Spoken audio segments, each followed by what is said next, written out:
Hello and welcome to Superpower Broadcasting. I'm Kevin Castley. Thank you for being here tonight. Tonight we are going to be discussing the recent vice presidential debate between Vice President Mike Pence and Senator Kamala Harris. So I finally got around to watching that. I watched about an hour of it earlier today before work and then watched a little bit of it after I got home from work. So I caught up on that. And of course, I watched it over on American Madhouse. You should too. If you haven't seen the debate yet, go over to my friend Henry's channel, American Madhouse, and he streamed it live with his commentary and had some pretty good analysis on that. So my overall views on this isn't going to be too long of a stream. We're streaming quite a bit later than usual at the moment right now. It's, quite late, 1:45 a.m. where I am. But basically, there were a few points that I wanted to go over that stood out to me from the debate. And before I say that, though, I think it's worth noting that, I'm not supporting Trump or anything. I've said before, his remarks alone just about John McCain themselves are disqualifying. I, however, am not really much of a fan of Kamala Harris. So, there's kind of a meme going around right now where it's like, can we just get Biden and Pence to team up and then have them run against Trump and Harris? Who would you support? Biden, Pence 2020, Trump, Harris 2020, But I like Joe Biden, and Joe Biden, I mean, he's almost certainly going to win this. He's got a very good chance at winning this. But we got Jay here. Hello, Jay.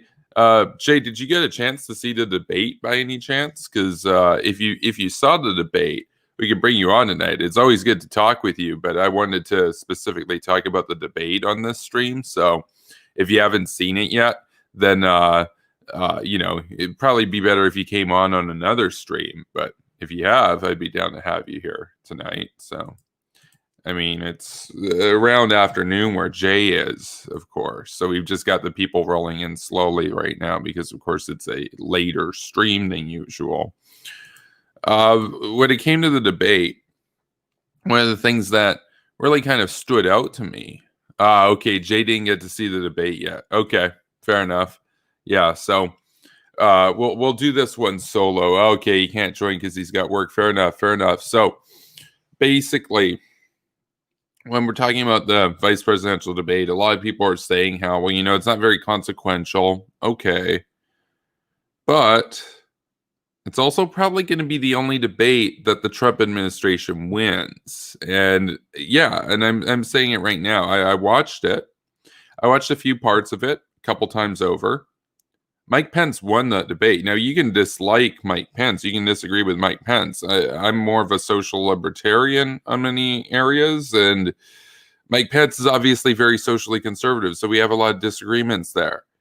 But he's definitely apart from the rest of the administration on issues such as Russia. He always just leaves the room whenever Trump wants to get cozy with the Russians, for example. So he's more of a classic American patriot in that sense.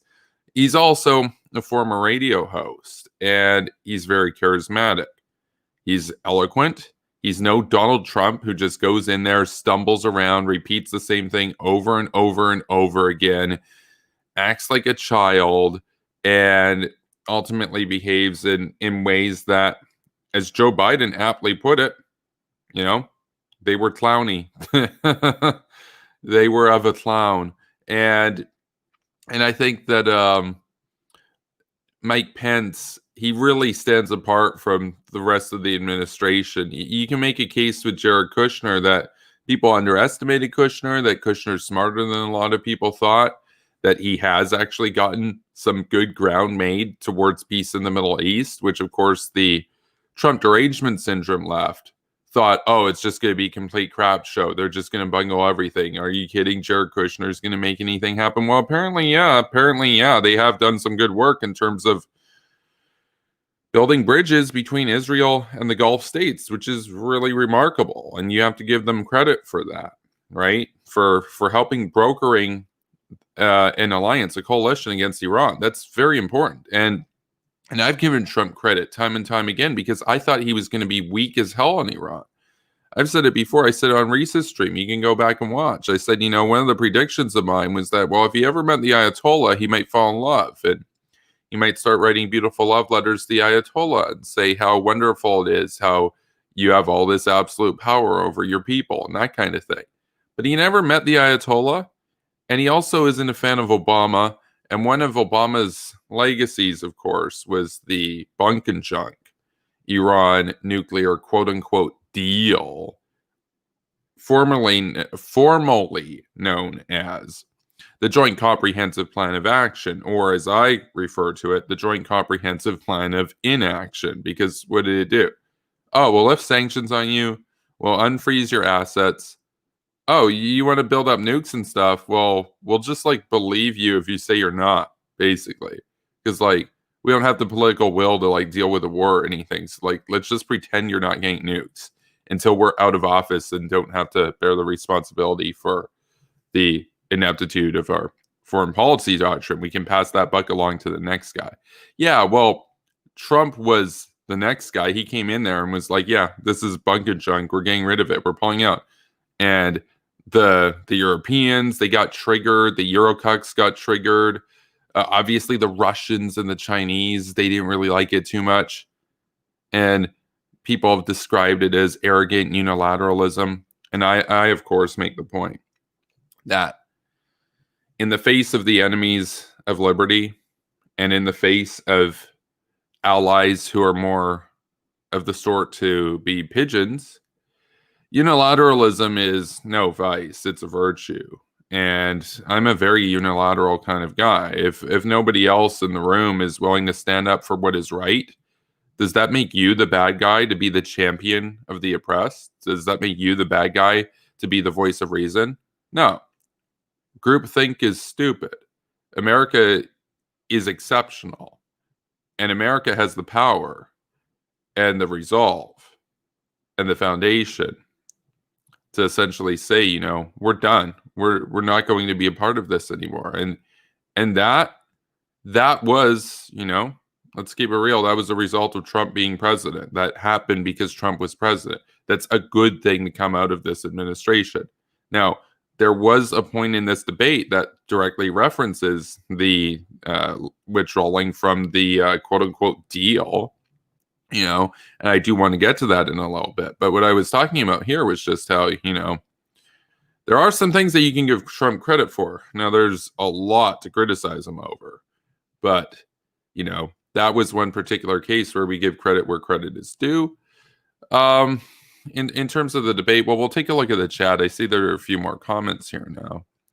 Sock on Brain is here. He says, Mike Pence is a damn good debater. I was definitely surprised. Well, see, I wasn't surprised. I mean, he's somebody who's always been quite eloquent. Like I said, Donald Trump, no. Donald Trump is just, he's a, people describe him as a bull in a china shop. He's not very eloquent. He doesn't really know how words work, and he often can't put them together properly. Mike Pence, former radio host, kind of like YouTube streaming. It's the sort of thing that you do that long enough, and he's been doing that for a long time, you eventually learn how to speak.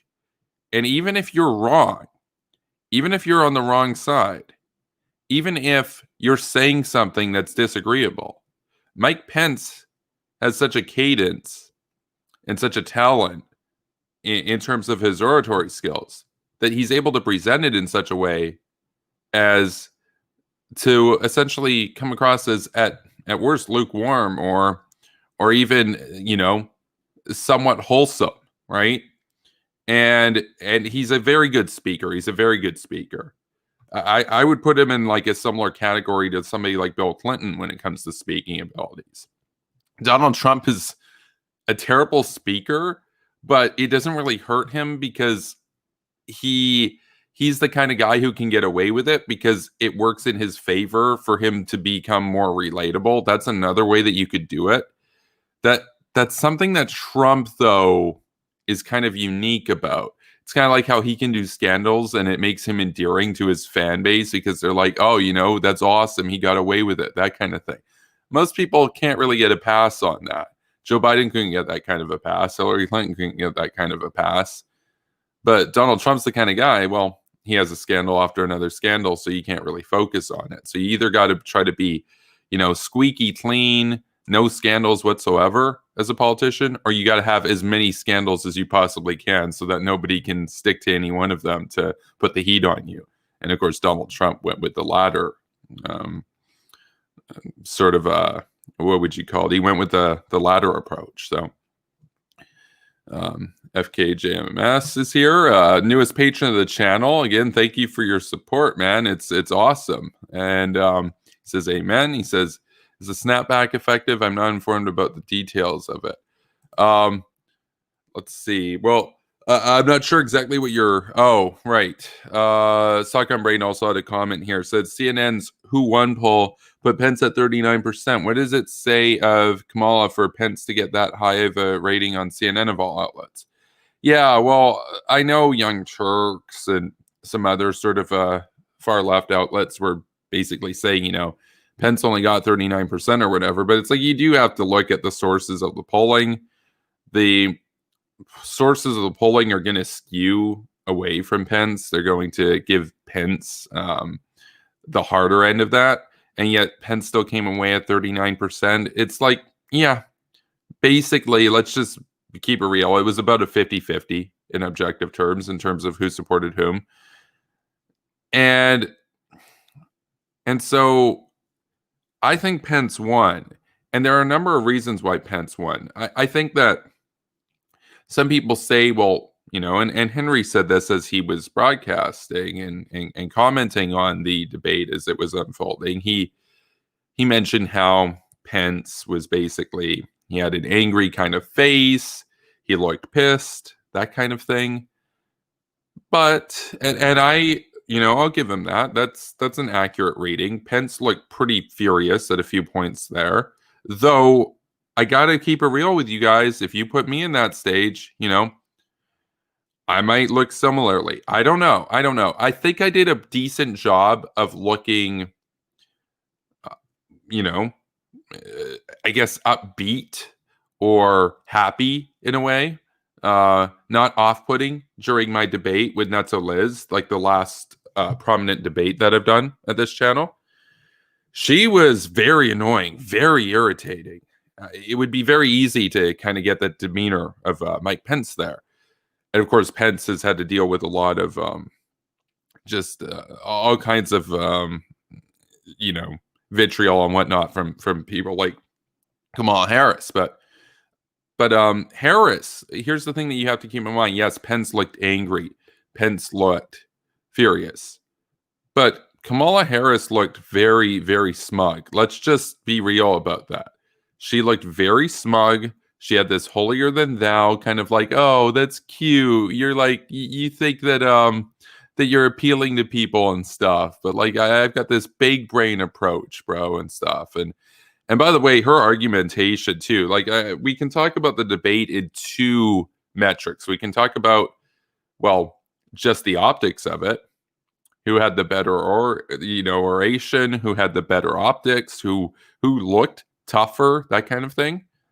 Kamala Harris had some points there where, she pushed back and whatnot. But I think at the end of the day, people came away from that with the impression that, Michael Pence, well, he really laid down the law.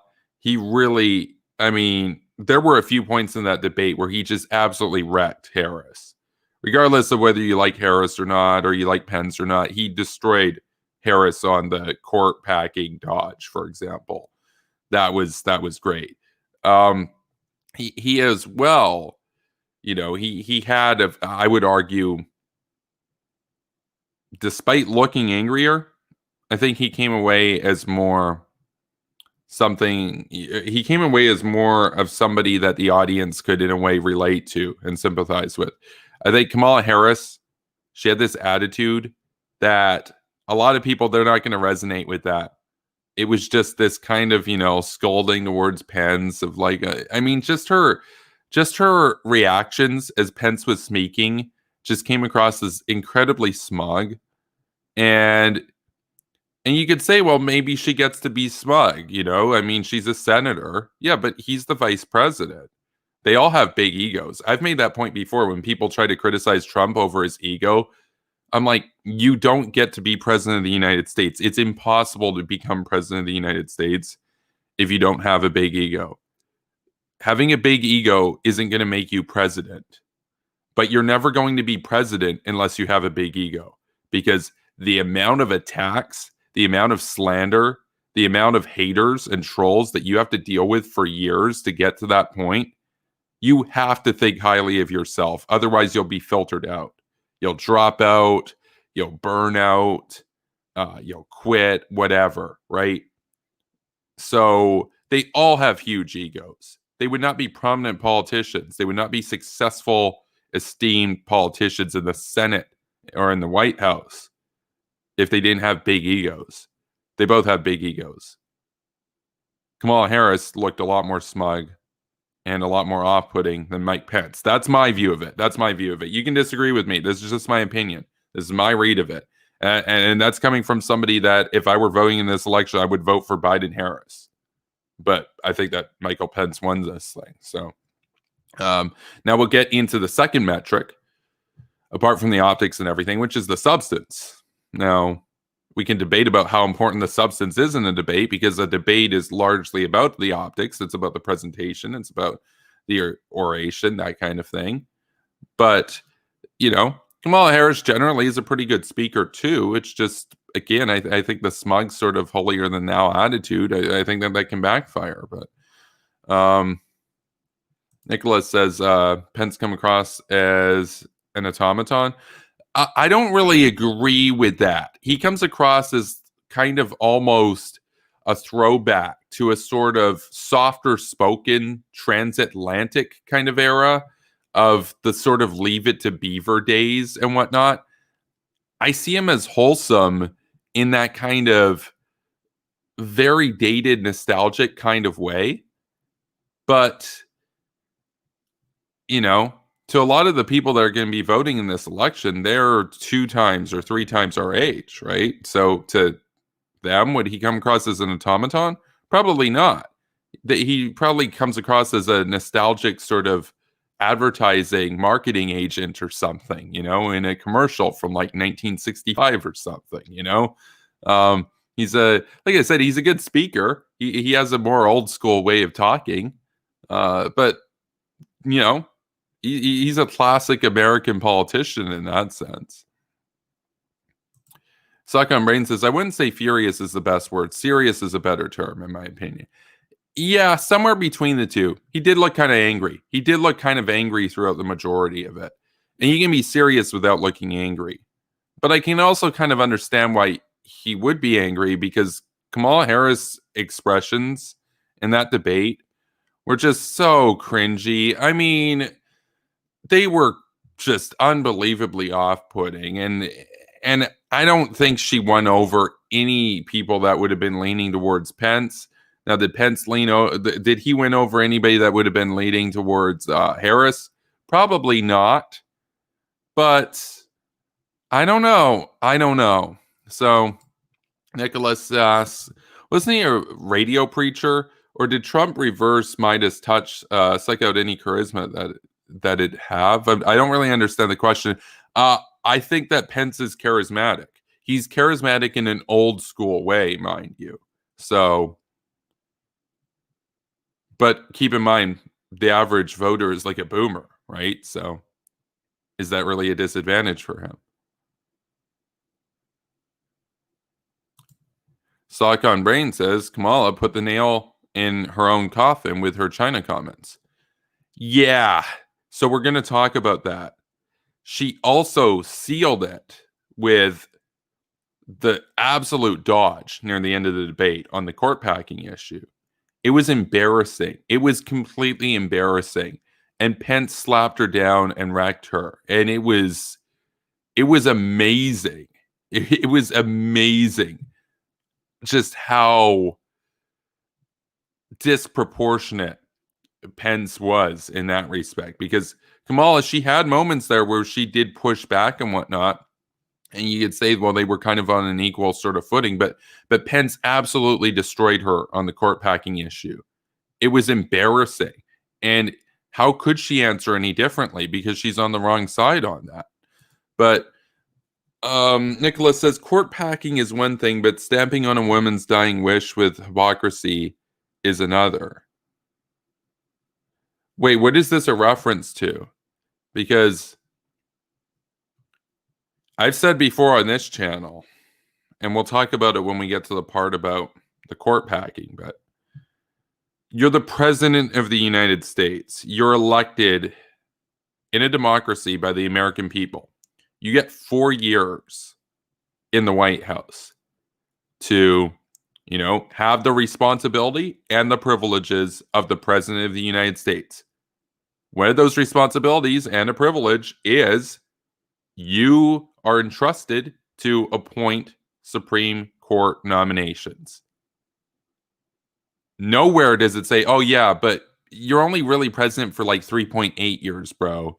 And if you're in the last 0.2 years of your administration, you're not actually the president, bro. You can't appoint anybody, bro.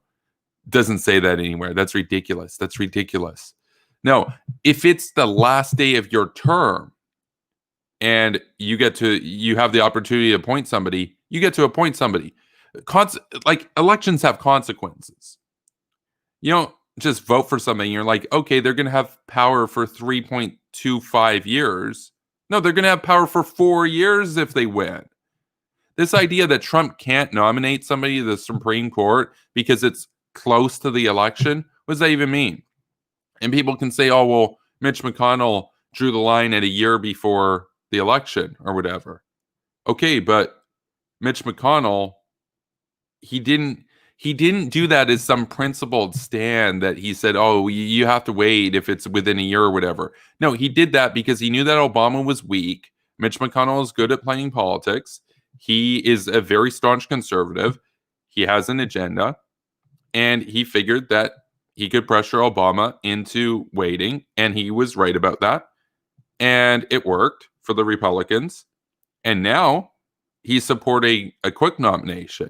And people can say it's hypocritical. And I would agree that in that microcosm, it's hypocritical, but it's not unprincipled.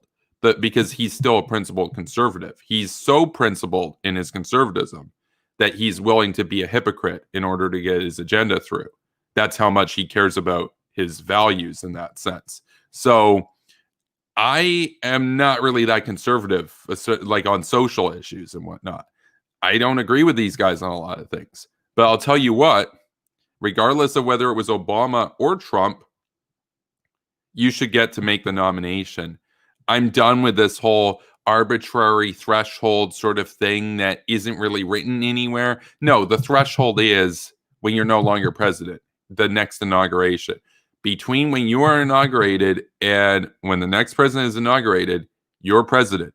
You get to appoint somebody. Oh, but it's a month out from the election. You can't do that. No, you're the president. Of course you can do it. And if somebody tells you you should wait, and then you go and wait, like Obama did, that's on you, bro. You don't get to whine and complain if the next guy actually has the balls to take advantage of the position that he's in to get his agenda through. You could have done the same, but you chose not to because you wanted to listen to Mitch McConnell. People are angry at Mitch McConnell. Don't be angry at Mitch McConnell. He's fighting for his side. You should be angry at Barack Obama for being so weak and pathetic that he actually listened to Mitch McConnell. Look, Obama was an incredibly weak president, embarrassingly weak. And I've talked about this many times on this program before, but you understand what he actually, unironically, this is a meme. It's a big meme, but this actually happened. He called his doctrine with respect to North Korea, quote, strategic patience, end quote. That's the most embarrassing, weak-ass name for a strategic doctrine I've ever heard of. Patience, a.k.a. procrastination. Embarrassing. Here's what my doctrine would be. 20 minutes and then it's mushroom clouds over North Korea. Strategic nuclear first strike. Obama's approach was, we'll just wait 8 years and hope North Korea goes away. Oh, they didn't? Now they have even more nukes before, and now they're trying to get thermonuclear weaponry? Oh, well, that's Trump's problem now. Embarrassing. Embarrassing. Absolutely embarrassing.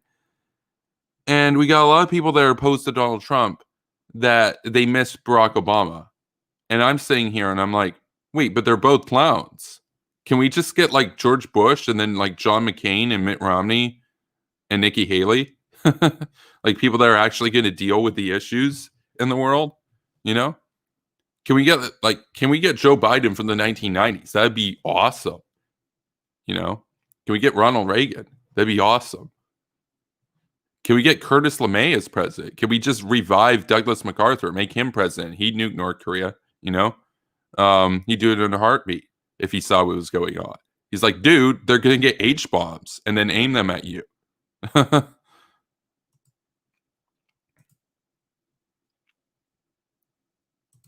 FKJMS 73 says, I was referring to the snapback sanctions that the U.S. unilaterally put on Iran. If the U.S. put them and Europe isn't on board, are we sure that fascist Russia or communist China won't sell Iran weapons? Oh, no, they're already aiding Iran. They're our enemies. We expect them to not follow U.S. sanctions. They're not with the U.S. They're on the enemy side. Fascist Russia is our enemy. Communist China is our enemy. Iran is our enemy. And the Europeans right now, they're cozying up to the enemy. So in this context, unilateralism is not a vice. It's not something to woke scold somebody over. It's not something to lecture somebody about. It's worthy of praise. It is a virtue. It makes you a lion. The United States under Donald Trump with respect to Iran has been a lion. Does not care about the opinion of pigeons out there saying, oh, that was mean of you to pull out of the deal.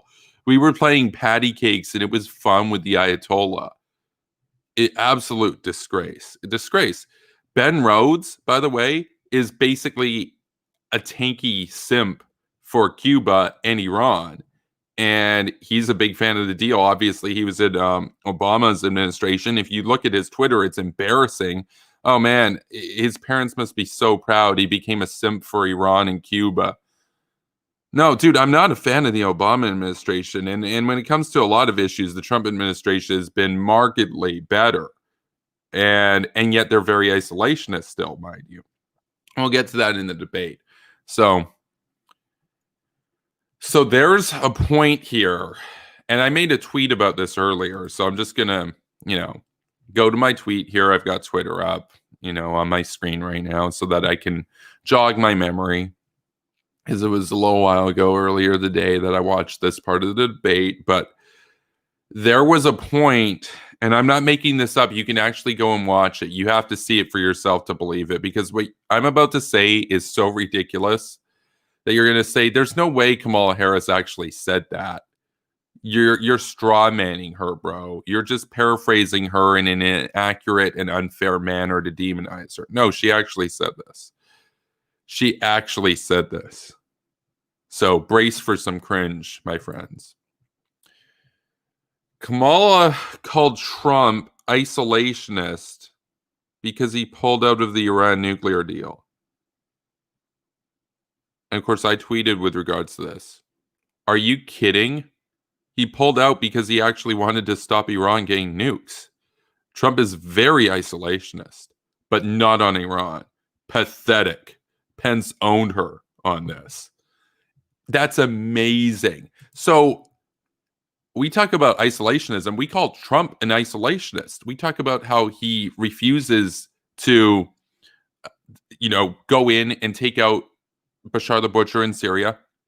How even when it comes to Iran, he could be a lot tougher. How he should have retaliated when they shot down a $130 million drone. How his response that, nobody died was pathetic and weak, because by that definition, an enemy could take out your power grid but not kill anybody directly in the process. And you would say, oh, well, nobody died, bro. It's embarrassing. Obviously, there are military assets that extend beyond just human lives and personnel. And if you attack those assets, it constitutes an act of war. What Iran did constitute an act of war, and it warranted the complete destruction of the regime, if you ask me. Now, But I don't care because I'm not one of those, oh, we'll only attack you if you attack us first kind of people. I'm a preemptive kind of guy. If I'm president, like I said, within 20 minutes, it's mushroom clouds over North Korea and the bombs are going off over Iran. So that's my attitude, right? And I've said it before, the only good nuclear strike is a first nuclear strike. If you're the one on the receiving end and you retaliate, that's dumb. You don't want to be caught off guard. You want to be the one initiating.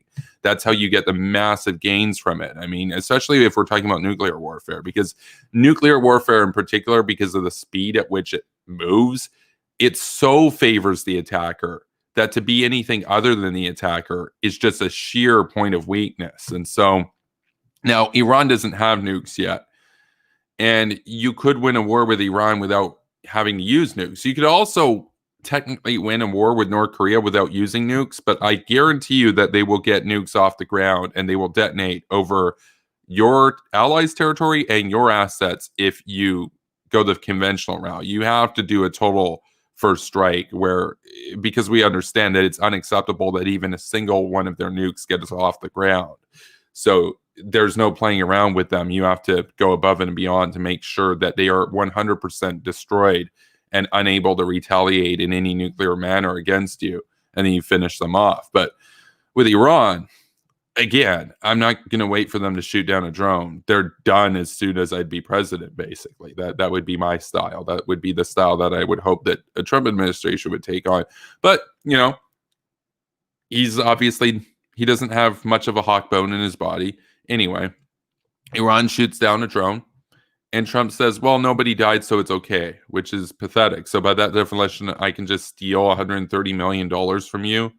But if I don't kill any of your family breaking into your house, then it's okay because nobody died. No, you'd be upset if somebody stole $130 million from you. They destroyed $130 million of United States military hardware. How's that not an act of war? I don't understand that. How is that not an act of war? But anyway, it's Trump. So with North Korea, he's embarrassingly isolationist. He wants to be friends with Kim. He writes, and I'm quoting now from Trump himself, quote, beautiful love letters, end quote, to Kim. He's like the FDR of our generation because, of course, FDR fell in love with Joseph Stalin. FDR was in love with Stalin before he ever met him. He was in absolute admiration of his 5-year plans. He loved socialism. He wanted to try that kind of stuff in America. He basically kind of wanted to make himself a dictator. And then when he met Stalin, he was warm and cozy and everything with him. That's Trump with Kim. Trump is basically our FDR. It's so sad. It's so sad. And I'm like, can we just get a Truman type figure? Because, of course, Pence is more of a Truman type figure. He actually understands that America has enemies and stuff. But I bring all of this up to show you how these are all cases that you can attack Trump on for being an isolationist. They are all fair cases. And if Kamala Harris attacked Trump on that, and said, dude, you're an isolationist, that would be good. That would be fair. That would be warranted. And I would give her credit for that. No. She chose to attack him on withdrawing from the Iran nuclear deal and said that made him isolationist. No, it made him a unilateral lion. That's like saying that Bush was isolationist because he was willing to go in and invade Iraq by himself, even if none of the world or the UN agreed with it. Does that make him an isolationist? No. Does doing something on your own make you isolationist? No. What kind of isolationism can she even bring up? What does she even mean by this? Oh, that's right. She's using it in like the neo-Libby type of sense where you're an isolationist because you're not for free trade with your enemies. Let's just like free trade with Iran, bro, and like play patty cakes with their leader and maybe, sure, he'll get nukes, but maybe he'll play nice and he won't just like nuke Israel right away. Or how about we never tolerate them getting even a single atomic bomb? How about that? How about we don't appease dictators? How about we don't trade with dictators? How about instead of, let's do free trade with dictators, how about let's just turn them into a democracy and a capitalist economy by any means necessary and we can do trade with them after they're liberated. How about that? How about that? How about we get rid of the nuclear threat? How about that? Oh, but my trade, bro, my stocks, my shareholders, all that kind of stuff. I don't care. I don't care. I couldn't care less. I couldn't care less. I don't care if it temporarily hurts the economy or whatever. I don't give a shit. I don't give a shit. Because you know what's going to hurt the economy? 52 Iranian nukes go off over Israel in the span of 6 minutes, some years from now.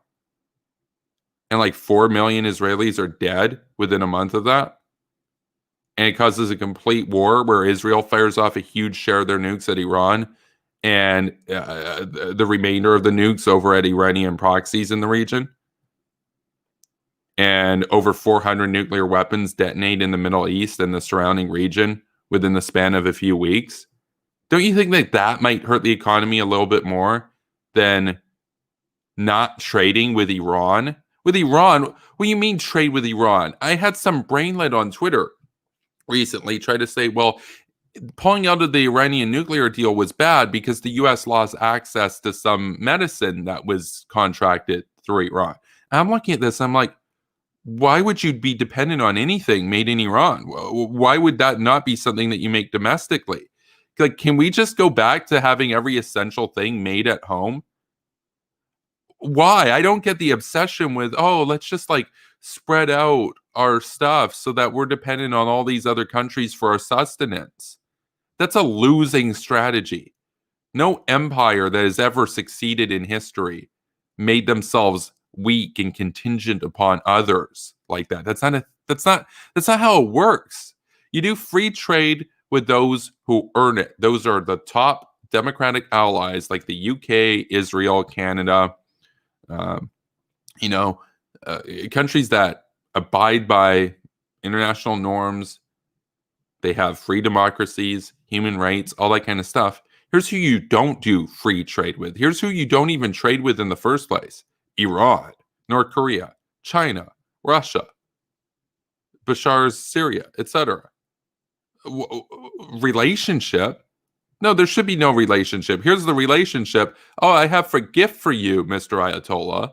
And the Ayatollah's like, oh, what's inside? It's nukes. You know, that's your relationship. That's the extent of your relationship. How about that? You know? Because what are we waiting for? Oh, they're going to get nukes? And then we have the realists. They'll try to tell us, well, if Iran gets nukes, the world will be more peaceful because they feel afraid now. They're spooked. They're worried that like America might try to mess with them right now. But if they get a bunch of nukes, they'll feel secure because now they can bully the world.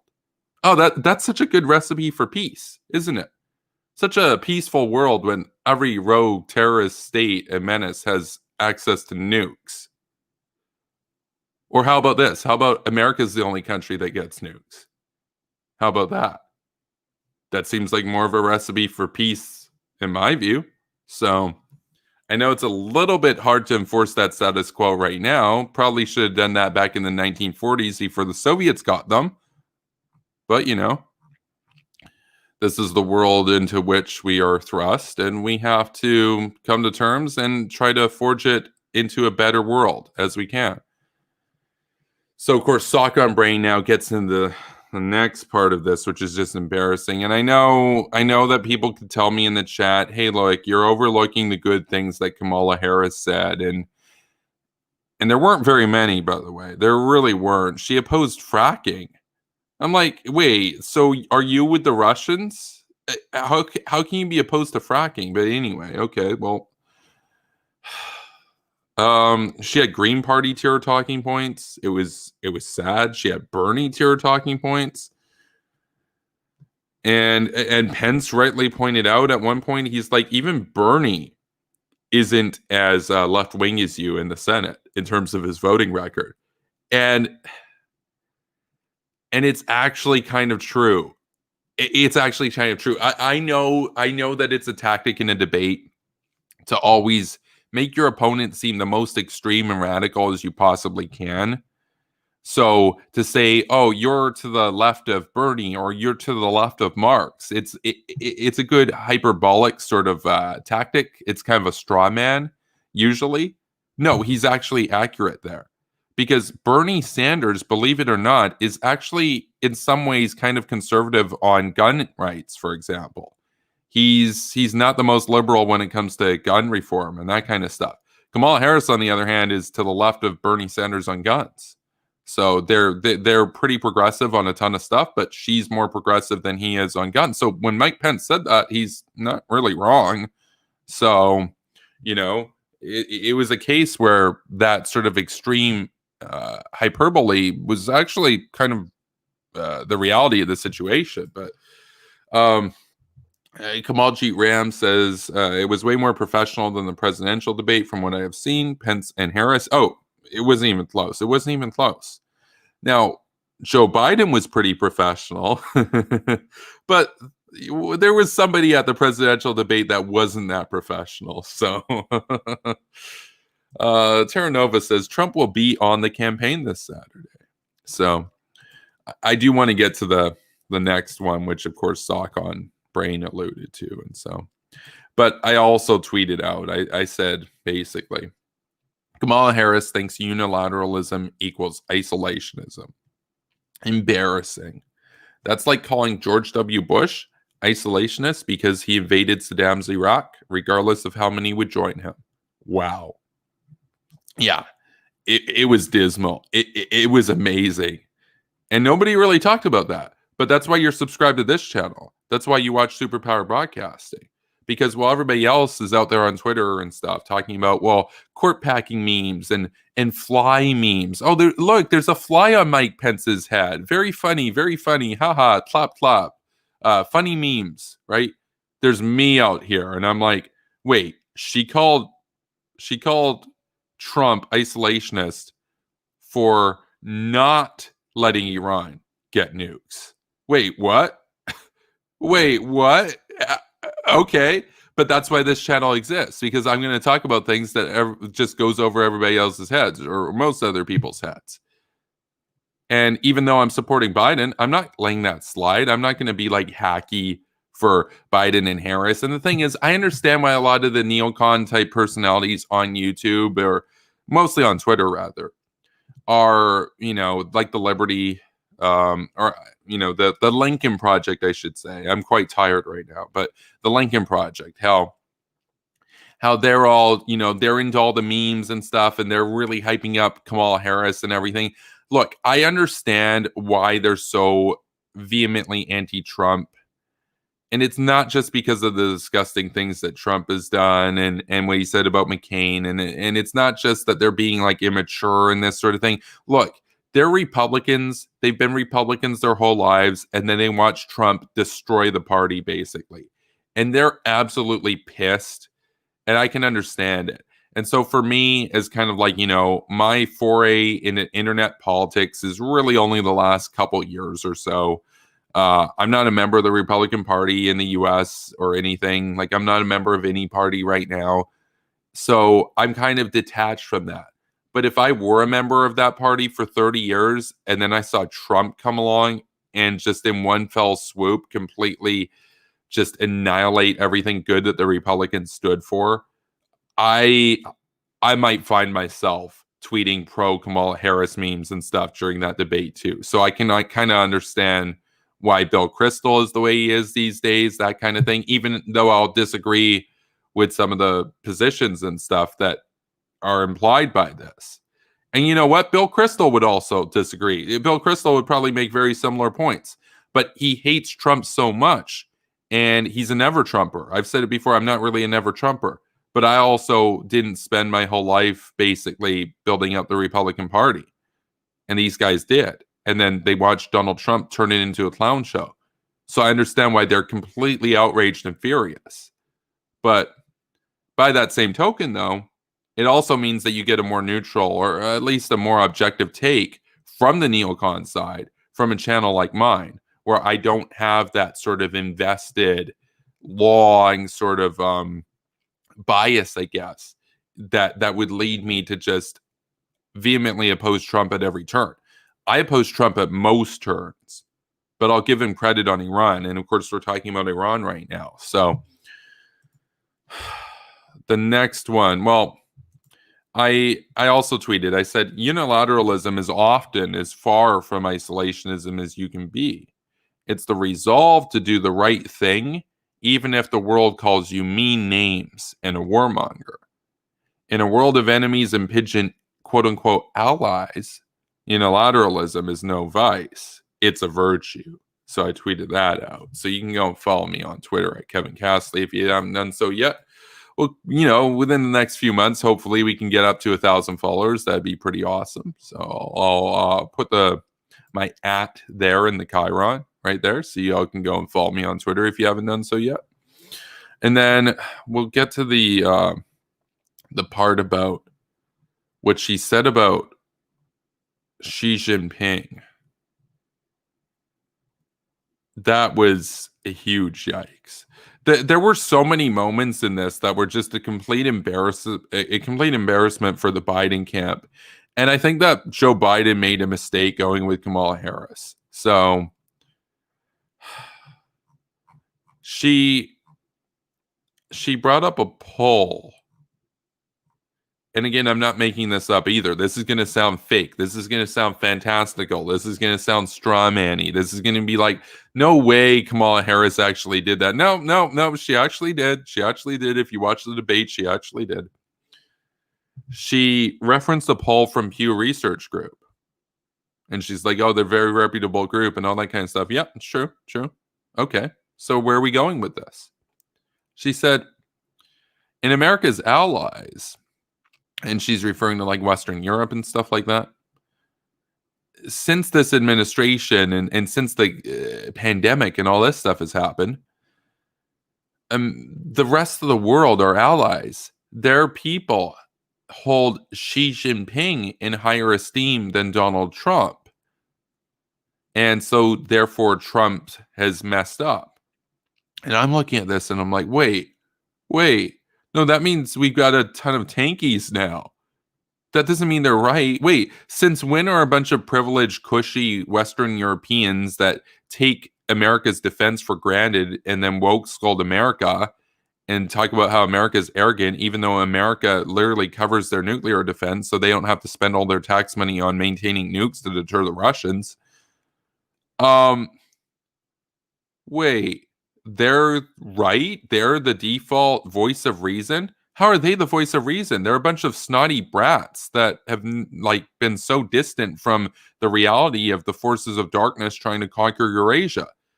Because you don't see those kinds of snotty brats in Poland.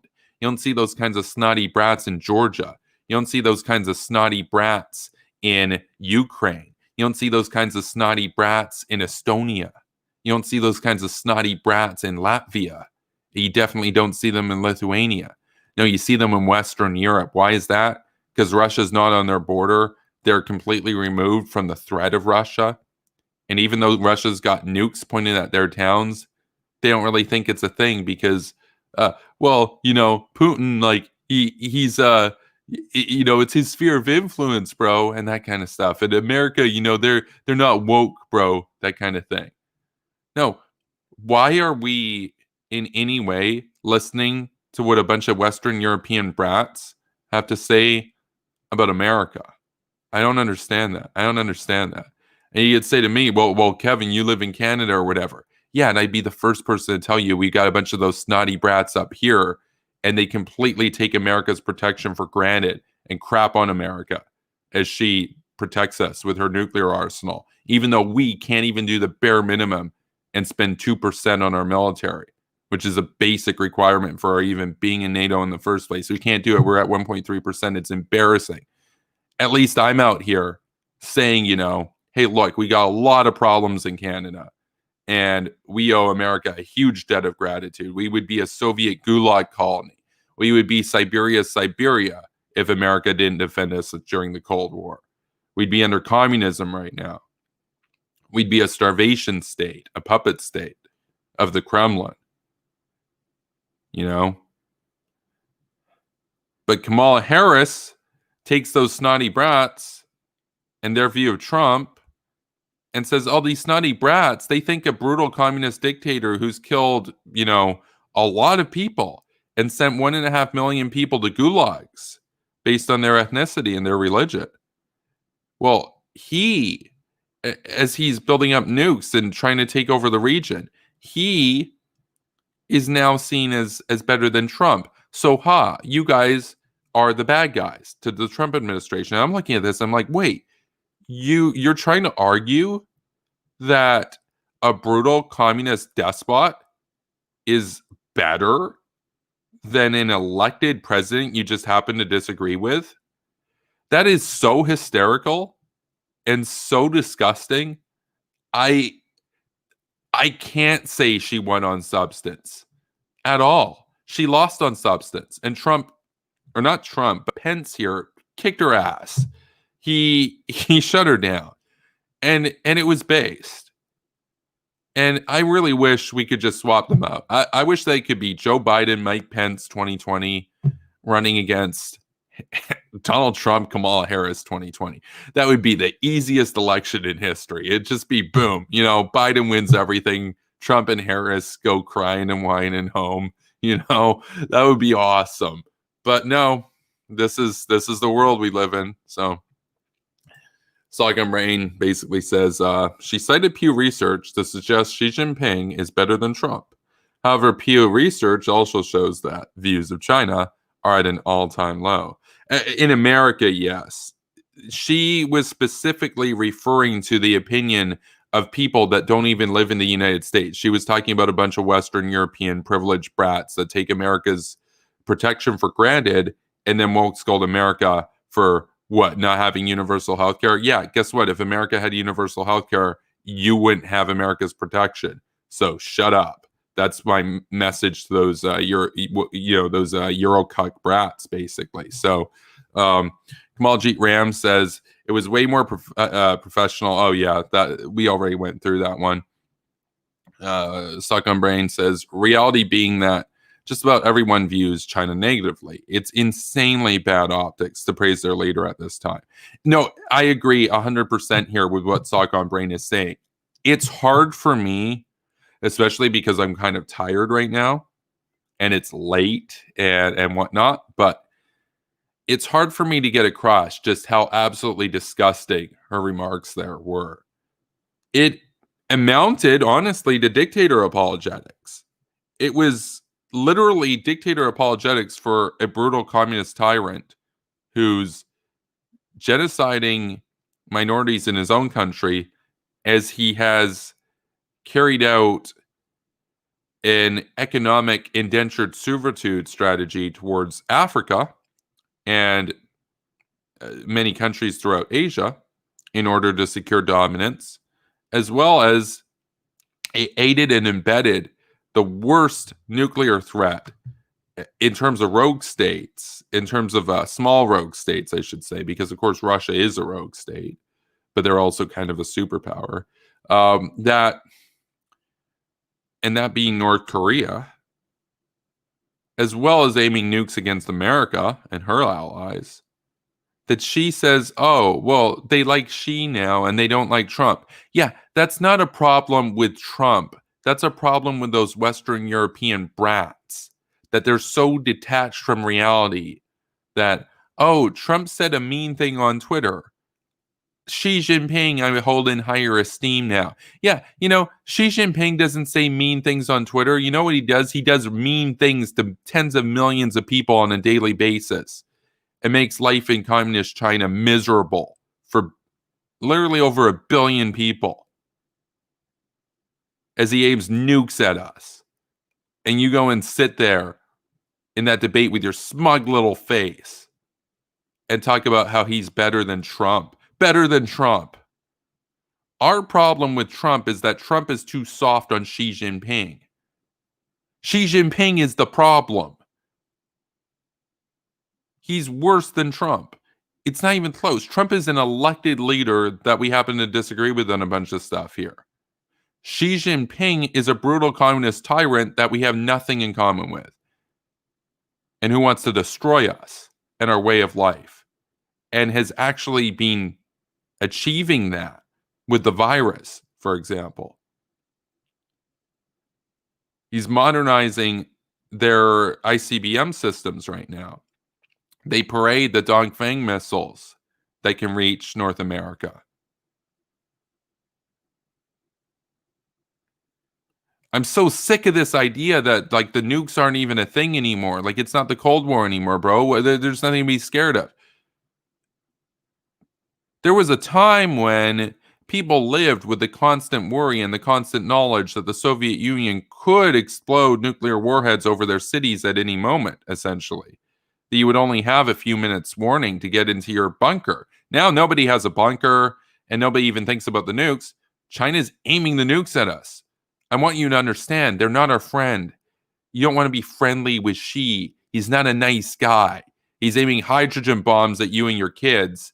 He's genociding minorities in his country. He's imposing communist dominance over a huge swath of the world right now. And he's just getting started. They're just getting started there. Their plan is to win an eventual war against America and take over the world. They're building up nukes. They're building up their conventional forces. They're modernizing. They're getting aircraft carriers online. They're gearing up for a world war. And Kamala Harris, with her smug little woke face, sits there and like, oh, ha, ha, ha, well, Xi Jinping is more nice than Trump, that kind of thing. No, I'm done, dude. I'm done. I'm totally done with that. I'm totally done. Like there are more and more, like as time goes on, there are more and more issues that I find myself in alignment with the Trump camp more and more often. China's one of them. But of course, what's my main criticism of Trump with China?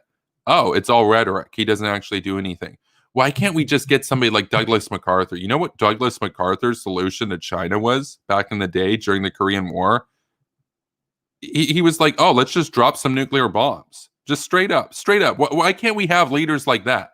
Even if they don't use it, can we just move the Overton window at least back to a point of normalcy where at least it's on the table? The nuke should always be on the table. Otherwise, the enemy is not going to be worried. They're running roughshod over us right now. Look at the virus. Look at the devastation that's been caused by it. They're laughing all the way to the bank right now because they get to kill 210,000 Americans with this stupid virus because of the filthy conditions in their communist country that they allowed to fester. And then when the pandemic emerged, they arrest the doctor that warns people about it and deny it, just like the Soviets did at Chernobyl. And then they eventually are forced to admit it. And then they try to brand themselves as heroes. And then they get their lackeys at the New York Times and Secular Talk, Kyle Kulinski, and all these losers to talk about how they're doing a better job at managing the pandemic. And maybe we should try authoritarianism like the communist Chinese, bro, because they brought the numbers down. Yeah, there's no way their numbers are true. Their numbers are always bullshit. Their GDP numbers are inflated. Their pandemic numbers are deflated. It's all to make the party look as good as they possibly can. I don't trust anything that comes out of that country.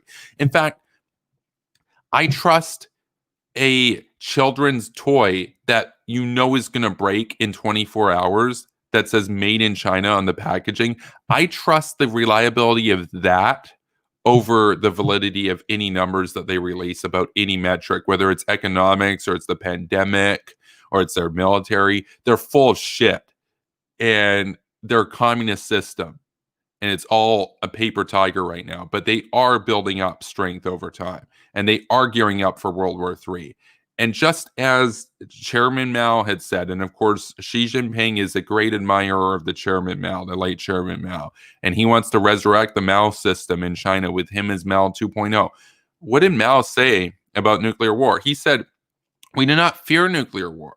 He termed the American nuclear arsenal, now this was before the whole Nixon thing, he termed the American nuclear arsenal as a paper tiger. And why did he say that? It wasn't that America's nuclear arsenal wasn't powerful. He straight up said it could kill, I believe he said, 500 million of us? But you know what he said about it? And he said, and then what would we do? We would send 100 million more of ours over to kill them.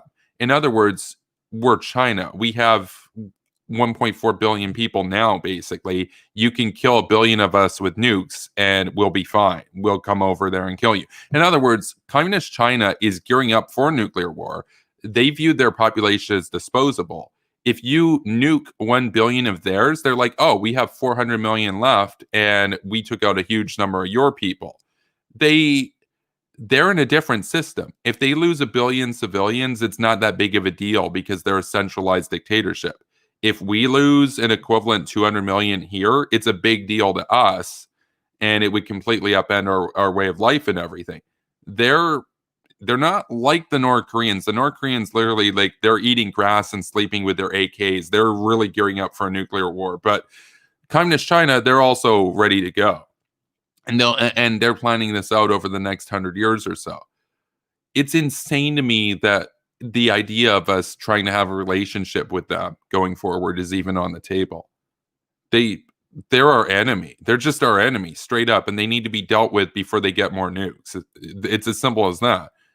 I mean, you're really faced with a choice between a limited nuclear war where they have 300 nukes, or a massive nuclear exchange where they have thousands down the road. Which would you prefer? Now, I've said before, you could do it economically. You could avoid that situation by just getting tough, blockading them, and sanctioning anybody that trades with them and violates the blockade. That could do it. I don't think that they would shoot at the blockading forces, because if they did, they know that they would get vaporized. They're trying to buy time. They understand that we're politically weak. And it's not just that we're politically weak and led by pigeons. It's also that we have a neoliberal status quo where a ton of corporations have an interest in moving all their manufacturing over to Communist China because of cheap labor, bro. I wish we had more patriotic CEOs. I wish we had more patriotic leaders. I wish we had the kind of people that could look at Communist China and say, hey, look, man, I'm a capitalist. I want the lowest cost of labor for my stuff. I want to make the most profit I can. But you know what? I'm not going to trade with communists because I know that they would have me shot if they win. That used to be the understanding. There were plenty of people that probably would have been able to make a quick buck if they could open up factories in the Soviet Union. But you know what America said? No, you're not going to go and open up business in the Soviet Union. They're the enemy, bro. What are you, a sucker? Because that's one of the problems with capitalism, with hypercapitalism, is that if all you care about is profit, then you're literally going and trading and doing free trade with a communist enemy that wants you put up against the wall and shot. Or how about this? How about we're capitalists at home, but when it comes to Communist China, we're unilateral hawks? How about that? How about screw this idea that we should be doing free trade with more countries? No, we should be doing free trade with hardly anybody. It should be an absolute privilege that you have to really work towards to get a free trade deal. Like, it would basically be kind of like with the EU in some ways, how like you don't get in if you're genociding people. You don't get in if you're a dictator. You don't get in if you're trading with the Russians, that kind of stuff. Like, you have a huge amount of terms to meet. And if you meet those, then you get the benefit of getting to do free trade with the West. That'd be cool. But we don't have that right now. We got a bunch of neolibs. And the furthest that they're ever willing to go when it comes to the hawk stuff is, oh, we'll make drone strike memes. Drone strikes are cool. They're edgy. They trigger the anti-war left. And I'm looking at this and I'm like, I said to one of my friends earlier tonight, I'm like, I see your drone strikes and raise you 150 Castle Bravos. That's my attitude. I'm like, drones? That's the furthest you're willing to go? That's small potatoes. Drones aren't going to take out Communist China. So, Sock on Brain says, Pence, they're cheerleaders for China. Kamala, Xi Jinping good, Orange Man bad. Yeah, that's actually basically how that portion of the debate unfolded. I'm not even I'm not MAGA. I'm not a Trump supporter. But it's very hard to look at that debate and come away with any other perception than Pence kicked her ass. I just it would be very difficult to make the case that Kamala won that debate. The best case that you could make to me was that it was a draw, but even then, I mean, on substance, Pence was right. On optics, Pence won. So I don't know. I don't see how anybody could make the case to me that Kamala Harris won that debate. Joe Biden, though, clearly won the debate against Trump. So again, can we just get Biden Pence 2020 and Trump Harris 2020? Can we just do that? Can we just do swapsies, tradesies? Nicholas says, I think the odd dynamic with vice presidents is that they can't necessarily make a ticket, but they absolutely can break it. Yeah, I think that's a good point. People talked about how, yes, it's a debate and it will be interesting to watch, but at the end of the day, it is inconsequential.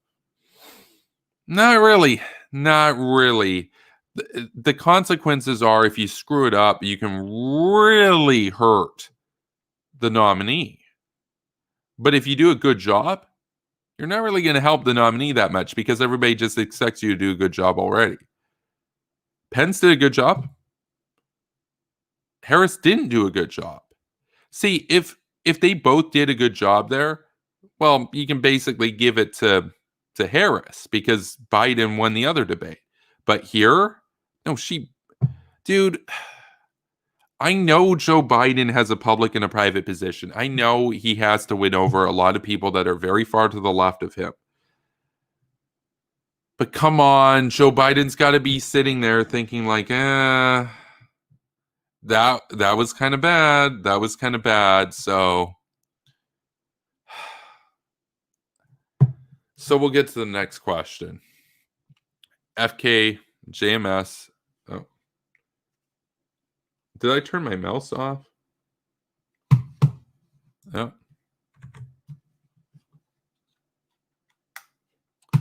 Yeah, somehow I turned my mouse off. That was weird.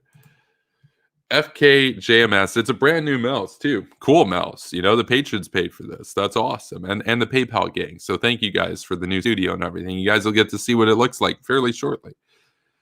FK JMS 73 says, what's your thoughts on the Supreme Court packing? Do you think it's a threat to American institutional integrity? I do. And I think it's a really dumb thing for a Republican to do. I think it's a really dumb thing for a Democrat to do. You don't win by doing it. It's like an FDR move where he basically wanted to make himself a quasi-dictator. You've got 9 justices. You start packing. Let's say you add 3. The next guy adds 8. The next guy adds 27. What's the end game? 500 billion justices on the Supreme Court? No, how about this? We keep it 9 and it stays 9. And that's the rules. And if you got a Democratic president, they get to appoint their justice. And you got a Republican president, they get to appoint their justice. And you got a Democratic president, and it's 43 weeks from the election, they get to appoint their justice. You got a Republican president, and it's 2 weeks from the election, they get to appoint their nomination, their justice. You got a Republican president, and they've just started out. They're in their first 6 weeks of the administration, and the opportunity comes up to appoint a justice. They get to appoint a justice. You got a Democrat, and she's 2 years into being president. She gets to appoint a justice. How about that? How about we just agree it's 9 justices, and the president gets to appoint whoever they want right up until the day they're no longer president? How about that? How about we just agree that when you get to be president for 4 years, you actually get to be president for 4 years? And everybody understands it. And when you go into voting and you go and vote for somebody for 4 years, you understand you're not voting for them to be president for 3.8 years or 3.27 years or 3.196725 years. They get 4 years.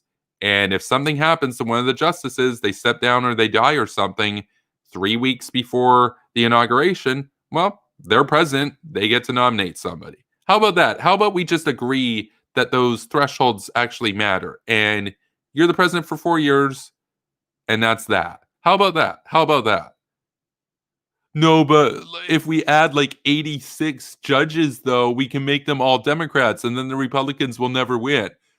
Yeah, that's how you destroy a liberal democracy. That's how you take a liberal democracy with checks and balances and civil society and, independent branches of government and judicial review and an independent judiciary.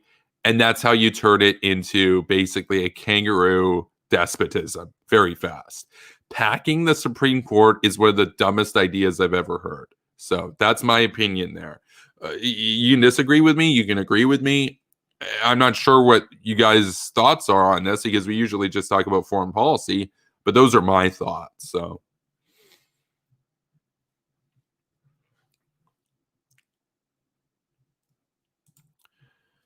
Nicholas says, how GOP went from the vacancy from the death of RGB vis-a-vis the death of Scalia. Yeah, well, he gets 4 years.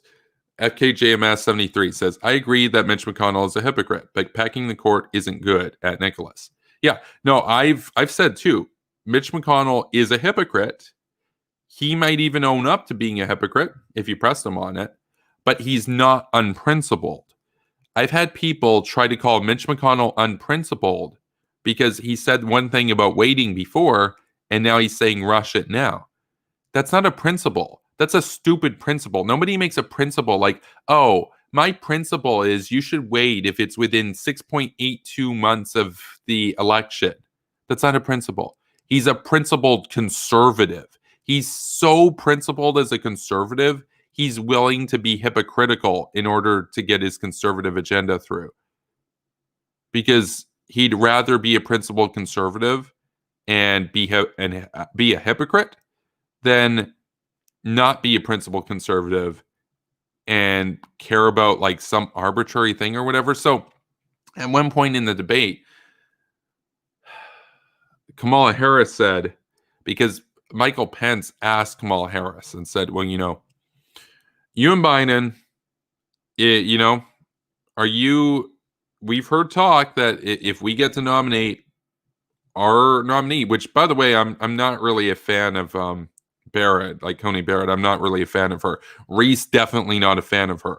But Reese and I have both said, it's like, yeah, but if you're president, you do get your 4 years.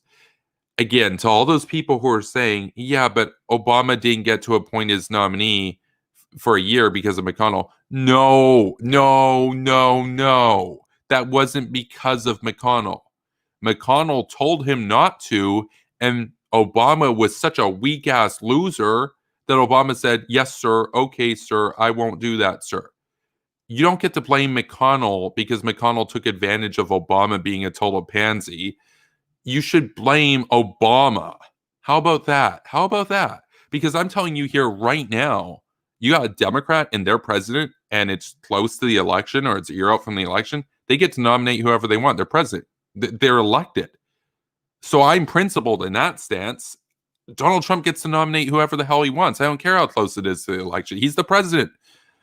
Otherwise, elections have no meaning anymore. If you can just say, oh, but we're 3.5 years out from the election. You should wait, bro. Then when does anybody ever get to do anything? What, you get your 4 years. You don't get 5 years. You don't get 3.2 years. You get 4 years. That's the contract. That's the agreement. How about that? And if Obama wants to be weak and listen to the opposition, that's his problem. That's his fault. He's a weak-ass loser. You can take your issue with him. You don't then say, oh, but Obama was weak, so Trump should be weak. Because Trump's stronger than Obama. Trump's not really that kind of guy. I'm more that kind of guy. I'm more like Trump in that respect. I'm more like, oh, I'm president. I get to do what I want. Or not what you want, but like what you have the constitutional authority to do. It is one of his responsibilities as president. He gets to nominate Supreme Court justices. Now, if the Democrats tell Trump, look, Obama waited, you should wait because it's close to the election. And then Donald Trump says, okay, I won't nominate anybody. He also has the right to do that. He has the right to do that. But if he does decide to nominate somebody, you can't say, oh, but Obama didn't do it, because then what can Trump say? He'd say, oh, well, then Obama's a loser. That would be the right response then. So, and he might actually say that he is actually Donald Trump. So he calls a lot of people haters and losers and stuff like that. So, I mean, he's a pretty funny guy in certain ways, but disgusting. I mean, especially when he talks about like John McCain and stuff. But I mean, Obama, not a very strong leader. So, yeah, no, Supreme Court packing. By the way, if you're a Democrat and you want to do Supreme Court packing, I got news. The Republicans are going to win the next election in a landslide. Like, let's say Joe Biden and Kamala Harris think to themselves, hey, look, we can pack the Supreme Court because the Republicans, they got a new person on. Like, let's say that Coney Barrett gets to become Justice Barrett, right? And she's on the Supreme Court, and you've got what, like a 6-3 split in the court. So you're thinking, hey, look, we're screwed. The Supreme Court's going to be red for like decades. How about we pack it right now? Because that way we can cancel out them having control of the Supreme Court for decades. Here's what that will actually do. It means your party won't have the White House for decades. If the Democrats pack the court, the Republicans are winning the next election in a landslide, and the next election, and the next election, and the next election, and the next election. They'll become the natural governing party of America. If the Democrats are such sore losers that they think to themselves, hey, look, we can pack the court right now, that'd be awesome. We have the opportunity to do it. Guess what? The Republicans will win in a landslide, and now they have all of the precedent to now say, hey, look, we're going to pack the court now to cancel out the effect of the Democrats. Now you've got Republicans for 30 years in a row, and now they've got advantage in the Supreme Court again. What, you think they're not going to pack the court? They're the stronger party. If the Democrats pack the court, the Republicans are definitely packing it to cancel it out in the next election. They will win the next election massively. Can you imagine the attack ads calling the Biden and Harris anti-democratic, all this kind of stuff? No, this is how you destroy trust. This is how you destroy a liberal democracy, is things like court packing. That's what they do in third world dictatorships, How about we just all agree you get 9 justices and presidents get 4 years? How about that? So Terra Nova says, in this election, if Florida goes to Trump, the election is over. I disagree. I disagree. Now, you can make a point about how Florida would be like the bellwether or whatever to signify the trend for the rest of the country. But independently speaking, he needs to win more than just Florida for the swing states to win. So, like, if he wins Florida, but say loses Pennsylvania and Michigan and stuff, then it's probably not going to work out. But if you're making the point that, hey, look, he's down right now in Florida, but if he wins Florida, that's a good indication he's going to win these other states too. Well, then that's fair. That's a fair argument. So, and Terra Nova, of course, says Florida will be called first. If Florida goes to Trump, the election is his. Well, I think that's also partly true, because now I do understand that we're quite a bit behind right now on the chat, but let's see.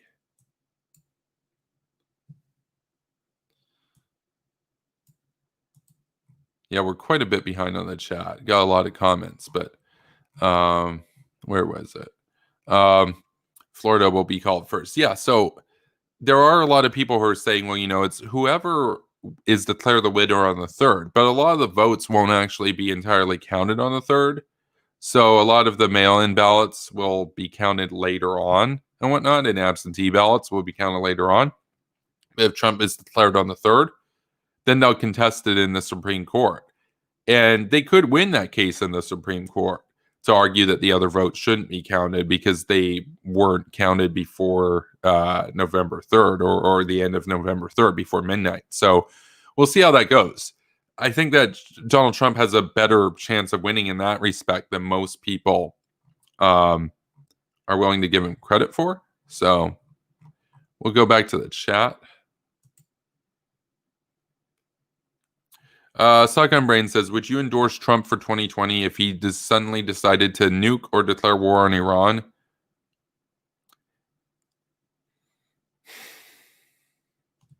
He wouldn't. He's Donald Trump. He's all pigeon, or mostly all pigeon. He wouldn't do it. So it's such a hypothetical that, like, if he did that, he would be such a different person. It wouldn't be Trump. So it's not in his character to do that.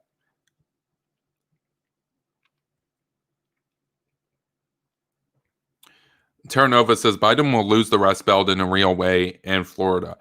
I don't know. Biden's popular in the Rust Belt. Kamala Harris is not, but Biden is really likable, and Biden has about a 9-point advantage in the popular vote right now. He's up in a lot of those states, so I don't know. I don't know. It's too tough to say. So Kamalji says President Obama wanted to appease the Democratic Party by being more isolationist. Yep, absolutely. Not just the Democrats as a whole, but specifically the Michael Moore tier and the Bernie tier Democrats. Terranova says, and that will be that. When you watch the results come in, watch Florida.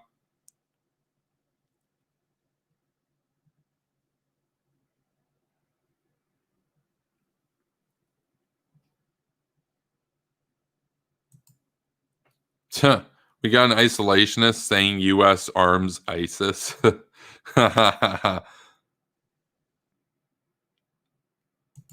Terranova says Hawking will grow, but not until the domestics of the U.S. are handled. No, I disagree.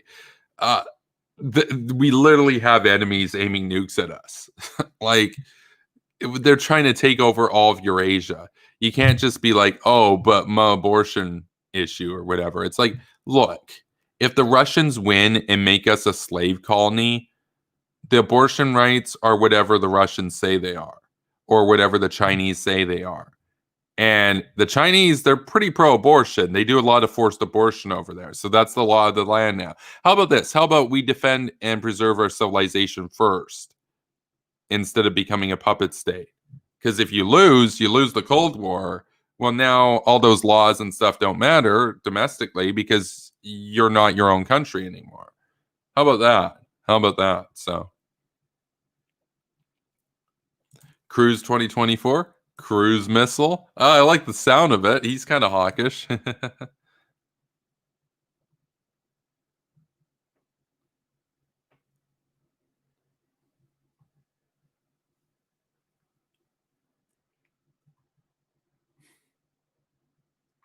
Terranova says, Kev, what if Bolton was supreme leader of the US?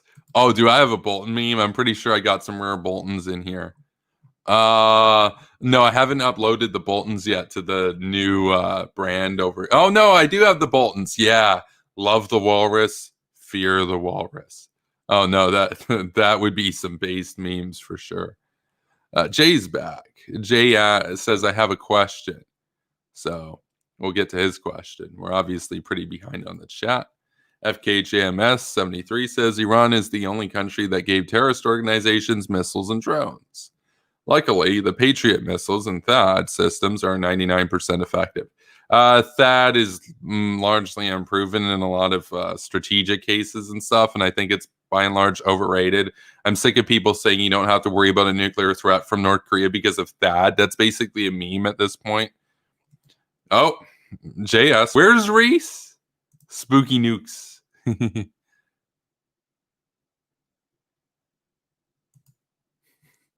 Nicholas says, Kev, you needed to phrase that better earlier. That almost sounded like gifting the Ayatollah with nuclear weapons. No, I made the point on Twitter before. I'm like, if the Ayatollah wants nuclear weapons so much, why don't we just give him some? you know, just air delivery package,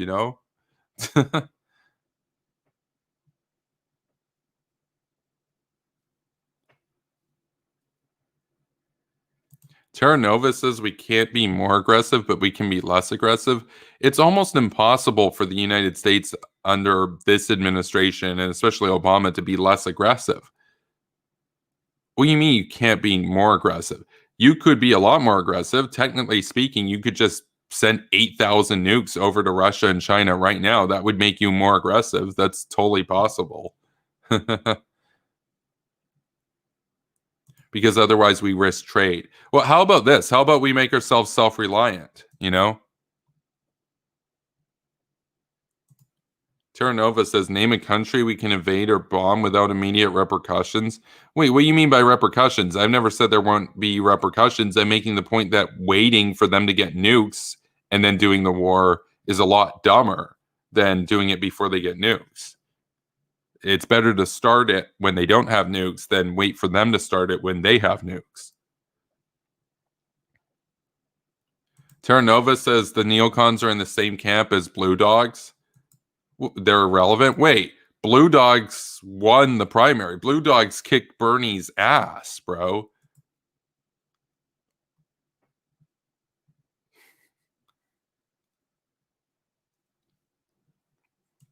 Saigon Brain says French and Germans are the most arrogant of them all. I hate them. Yeah, no, France. I don't know, man. Like France has a few hundred nukes. That would not deter the Russians. So, but they think that they can like woke scold America on healthcare and stuff. It's like, no, they still rely on American protection. They're stronger than most of the other countries in the region, but not as strong as people think they are. So, especially not as strong as they think they are.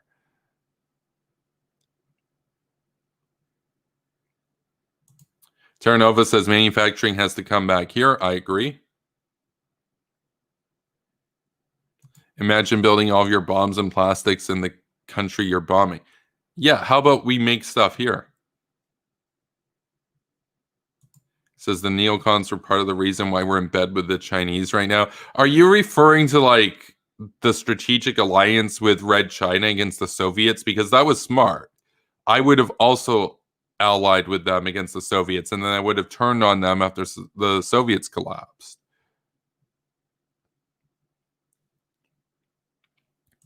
He says that's why I think Kevin is naive. Look, I'm not just like I guess like a stereotypical neocon or whatever. I have disagreements with some of them. I'm more hawkish than a lot of them, but he says you realize the neocons and neolibs in the US traded power since the 60s. He says you're so close to the Trump train, lol.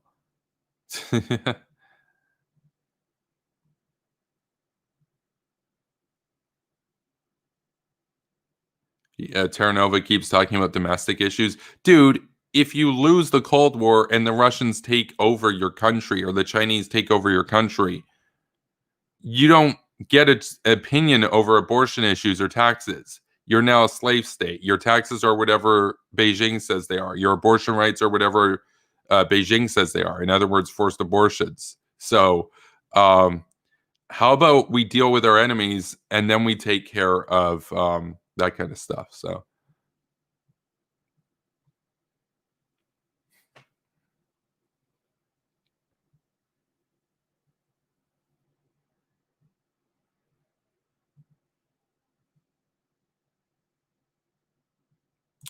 Nicholas says, how long will it take for America to fix, quote, domestic issues, end quote, while the Chinese are trying to seize global power now? That's exactly it. That's why paleocons are completely deluded, because they're so focused on the domestic agenda and my isolationism and all that kind of crap. And you're like, well, you were busy focused on, are we going to have abortion rights or not?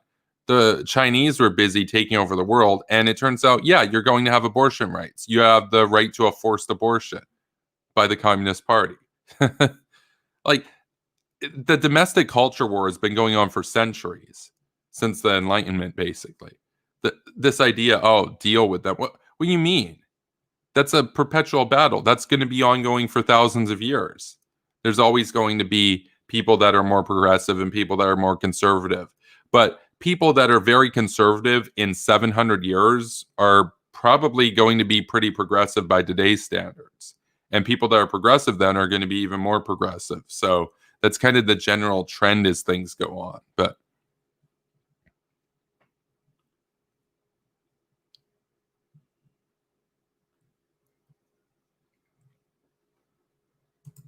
SP Broadcraft is here. He says Trump will win because of Kamala being an idiot, and Pence is a better VP. Trump's down a lot. I don't think Kamala screwing up is going to be enough to bridge a 9-point gap, but who knows? Who knows? So Trump is going to win another 4 years. Well, I don't think that's likely, but it's possible, and it's more possible than I think like 538 is claiming. Stockholm Brain says, what do you think of subsidizing companies to move out of China? That's what Japan is doing with its companies. Very smart move. Absolutely. You have to change the incentives that are presented to them, because obviously they have no principles and all they care about is profit. So if you change the profit incentive and make it more profitable to move back, then there you go. So, or at least to move to India.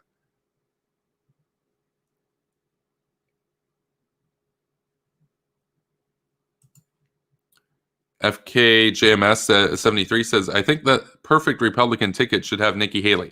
Yeah, Nikki Haley, John Bolton, 2024. Can you imagine? That would be absolutely based.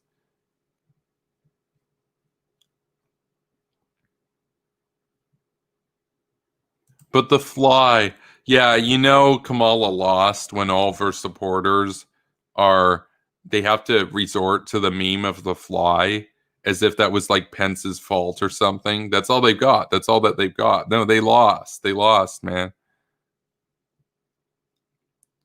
Elect Rand. Wait, you're talking about Rand dumber than Ron Paul? Oh God, not Rand. Yeah, no, Rand is probably the worst person in the U.S. Senate. So, Sockgum Brain says Biden wasn't very assertive, and I didn't like his cringe answer on the Antifa issue. Yeah, I agree there. But Donald Trump just came across as a total child, unfortunately. Let's see. What's wrong with Rand? Wait, you're talking about Rand dumber than Ron Paul, right? What do you mean? What's not wrong with Rand? The dude is a sadist. He's a bootlicker for communist regimes like North Korea. SP Broadcraft says winning the debate is more than just arguing your points with facts and evidence. For presidential debates, it's about looking bold and appealing to voters, particularly true independents. Yes, I made that point in the beginning of the broadcast tonight. Rand is cringe. Yeah, absolutely. He's the Republican Tulsi, 100%, 100%. Rand is dumber than his dad and those two Paul brothers shits. Yeah, no, that's why my nickname for Rand is literally Rand dumber than Ron Paul. And what's my nickname for Ron Paul? Ron dumber than Jake Paul. Who's Jake Paul? Jake Paul is a meme on the internet. He's like, I think Logan Paul's brother, a total doofus, a clown ball. He's smarter than Ron. And Rand's dumber than Ron. So even Jake Paul probably wouldn't vote for Ron Paul. So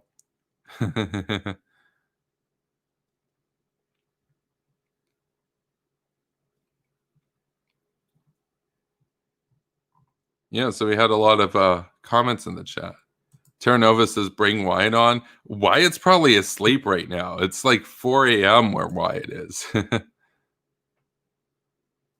By the way, how dare you ban Pro Thing? Are you kidding, dude? He threatened to dox one of my friends. We don't tolerate doxing here. We don't tolerate threats of doxing here. He got the ban, bro. That's what happens. Sock on Brain says, we should give Iran nukes. Explosion on delivery. How about the rare earth mineral industry? America needs to import more from countries like Brazil, Vietnam, and India as China dominates the industry. Oh, yeah. No, I mean, China's been allowed to dominate way too much. So America also does domestic mining, but it cannot feasibly become completely self-sufficient. Yeah, I think it can make a big step towards that if America took more moves to curtail the environmental lobby in the United States, which has been very anti-energy independence and anti-mineral independence. So the government can invest in rural infrastructure and things like that without having to become isocucks or reducing military spending. Oh yeah, U.S. military spending isn't even that big. It's like less than 3% of GDP. It was 8% under Reagan, for example, some years under Reagan, to put it into contrast. So all those people who whine and complain about how big the U.S. military budget is, it would have been like $2 trillion in today's money in the late 80s under Reagan. So, and the Cold War was won as a result of it. So, and he didn't even have to do a war. Terra Nova says this is the issue with the Hawk Group. You don't have a domestic policy. Your platform is incomplete. No, we have some liberal hawks and we have some conservative hawks here. And I'm kind of a moderate. I'm kind of in the middle on that. But social issues are like the least important. It's economics and particularly foreign policy that matter. Because if you lose foreign policy and the enemy wins, then your social issues and your economics are whatever the Russians say they are, because you're a part of Russia now, or you're a part of China now, or at least you're a satellite to them. So, yeah, sock on brain. It's every day, bro. Yeah. Every time I hear Rand Paul, or Ron Paul, I immediately think of that stupid Jake Paul song. Oh yeah, my merch is selling like a god church with the worst rhymes. Uh, England is my city. Yeah, big memes, big memes. More money goes to Social Security than the military law. That's true. That's true. It's one of the reasons why, there are a lot of reasons for repealing Social Security, but Social Security never should be a thing. How about we teach personal finance and people invest and people save money? I mean, if you have to rely on Social Security for retirement, you screwed up. So, how about we have a new social contract? You pay for your own retirement.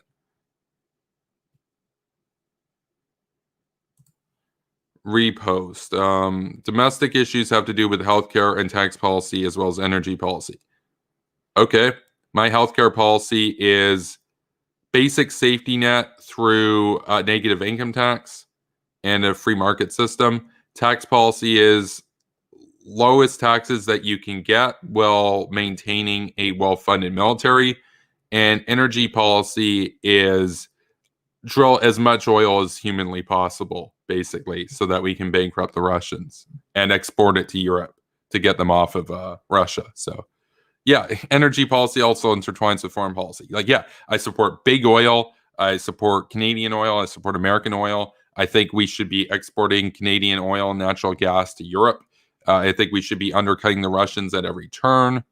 Um, I think the Green parties and the environmental lobby basically constitute fifth columns. I think the Russians have been very big in hyping up the climate change memes and stuff because they want to have the oil for themselves and they don't want us to compete with them because they get 2/3 of their revenue from it. It's why Vladimir Putin had dinner with the leader of the Green Party of the United States, even though she's against oil and stuff, and he's the biggest producer of it, because he wants us to not drill it. So he's pro Green Party in the West, but he's the biggest polluter and all that kind of stuff at home. So they're fifth columns, but says, okay, put that down on your policy sheet then. Says, if you want to become an entirely military society, we can talk about that. It's not an entirely military society. We have such advanced technology now that even in what I'm talking about, fewer than 10% of the country would even be in the military. The days of huge standing armies are largely gone. It's more about technology, aircraft, efficient naval assets, and the nuclear arsenal. So Canada's got the third largest oil reserves and uranium reserves. Absolutely true.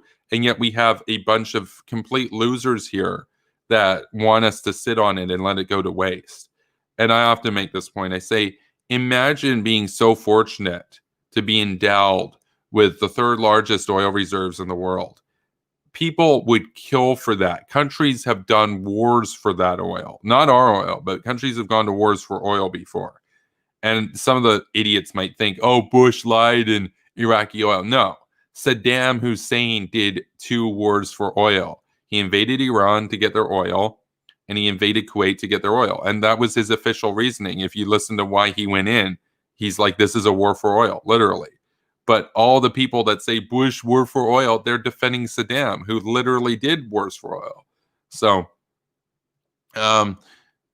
Canada has the third largest oil reserves, but we also have a ton of Green Party and environmental nutters here that want us to take this absolute blessing by the universe, essentially, and let it go to waste. And I look at that and I'm like, that's amazing. That's like, you've got people out there that are starving and struggling and homeless. And then there's you, and you're like, no, I don't want to eat food, man. Food is, it's not right, man, and all this kind of stuff. And meanwhile, like, people are just giving you food and then you throw it in the garbage and there's like all these homeless people everywhere. That's Canada with oil. We have countries out there in the world that would kill. They would do wars to try to get a fraction of our oil. And yet we just happen to just be endowed with it by having to spawn here. We had a good spawn. Like, if you ever play Civ 6 or whatever, and yet we refuse to use it. I'm like, if it were me, if I were the Prime Minister of Canada, we would be drilling so much oil it would make your head spin, and we would be exporting it to Europe to get them off of their addiction to Russian oil and gas. So, says we need to go nuclear. Oh yeah, no, I support nuclear energy, and it's kind of a meme because I'll tweet that out sometimes. I'll tweet out on Twitter. I'm like, I support nuclear energy. And sometimes some of the more neoliberal accounts will like that tweet. And I'm like, I wonder which kind of nuclear energy they think I'm referring to here, because I mean it in both ways. I support civilian nuclear energy as a way to get off fossil fuels at home so that we can export more abroad, because the less oil we use here, the more we can sell to Europe and Africa and Asia and whatnot.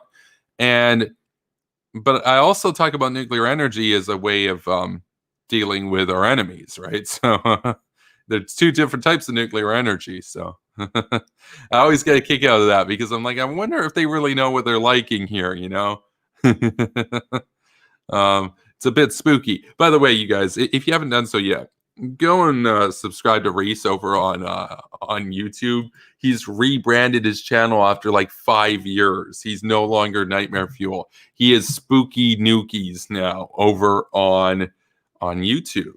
And I'm going to post the link to his channel so we can all go and subscribe to him, because when he hits 10,000, I was going to say 100,000. That's kind of big. He will hit that at some point, but when he hits 10,000 subscribers, he will be releasing weekly videos. So if you're upset that it's been 4 months since Reese has released a video, hey, look, if you guys had subscribed to him, if we had all subscribed to him earlier and he had 10,000 subs back then, we'd have 16 extra videos by Reese by now. So, give or take a couple.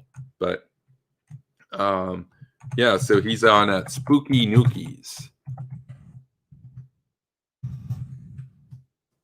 He's almost there. He only needs 190 more subs. Go make socks, even. He's like, yeah, make your hawk socks. That's his channel. Right there. Spooky Nukies.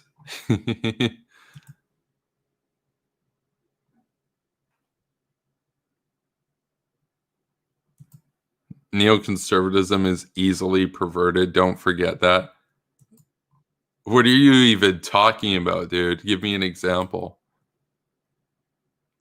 Like, this is my response here. Just like, no, you.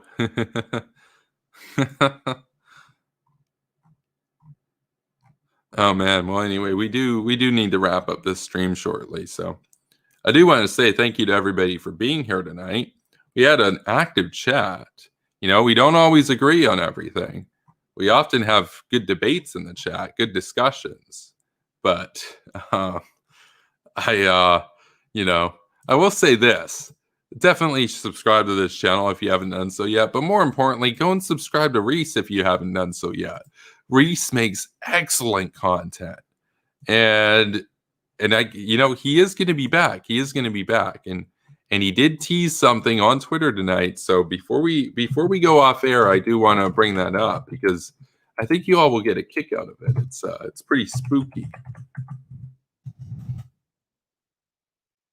He's also on Twitter now at Spooky Nukies. He's no longer Nightmare Fuel. So yeah. Oh man. We're gonna make this. We're gonna get this swing going. This is gonna be pretty good. So he captioned the image below, which is the new branding of his avatar, and he captioned this with, "Perhaps coming back will be a mistake," and he has the cringe emoji, and this is what he has in the image. And on the right, we see Mr. Nukies himself. And on the left, who is that? Oh, that's Rave Dubin. That's a classic. Of course, Reese's most popular videos are him dunking on the Dubin. You know, that's Rave Dubin there, ladies and gentlemen. So could be interesting. Could be interesting. So stay tuned. So it'll definitely be spooky. I can tell you that. It's October. It's the month of ghouls and goblins and neocons and hawks. So, but yeah, if you want to support this channel and everything, you want to join the patron gang, just like FKJMS73 did last night, and become officially hawk-pilled. My Patreon is in the link in the description below. And if you just want to send me a tip and say, you know, a good job with the stream, bro, that kind of stuff, my PayPal is also in the description below. So, and you can also follow me on Twitch, but I'm not sure how much longer that channel will survive. So Terranova says, make a real Discord. I'm a bit busy right now. We'll get around to it at some point in the future. So stay tuned. But I'm heading to bed anyway. So thank you for being here tonight, everybody. Stay based and keep on rocking in the free world. I'll be back tomorrow night. Peace.